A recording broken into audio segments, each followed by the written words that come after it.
1 থেকে 11 পর্যন্ত ক্রমিক স্বাভাবিক সংখ্যার গড় কত? এটা কিন্তু খুব সহজেই গড় বের করা যাবে। এটা টেকনিক হচ্ছে দাও গড় বের করার জন্য, খুব সহজ টেকনিক। গড় 1 থেকে 11, তাহলে আমি 1 লিখবো যোগ 11 লিখবো, ভাগ কি দেবো 2 দিয়ে ভাগ করবো, কারণ দুইটা সংখ্যা আছে 1 আর 11। মাঝখানে যত সংখ্যা থাকে থাক, এটা তোমরা বের করবে না।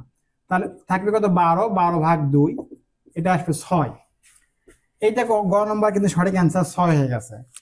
এই অঙ্কটা যদি একটু চেঞ্জ করে দেয়, যদি বলে 1 থেকে 11 পর্যন্ত সংখ্যার সমষ্টি কত, তাহলে গড় তো তুমি বের করবাই, গড় বের করে তার সাথে পদ সংখ্যা দ্বারা গুণ করবা। এখানে পদ সংখ্যা কত হবে? ধরো এখানে সমষ্টি দিল, সমষ্টি বের করো, তাহলে এই গড় তো পেলা 6, এর সাথে গুণ দেবা কি দ্বারা? পদ সংখ্যা। পদ সংখ্যা কত? 1 থেকে 11 পর্যন্ত। তাহলে 1 থেকে 11 পর্যন্ত গুনতে থাকো, 11টা পদ পাবা।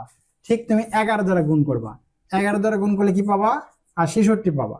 যদি তোমাকে সমষ্টি বের করতে বলে, তাহলে এভাবে সমষ্টি বের করবা। আমি একটু বিষয়টাকে বাড়িয়ে দিলাম তোমাদের বোঝার সুবিধার্থে।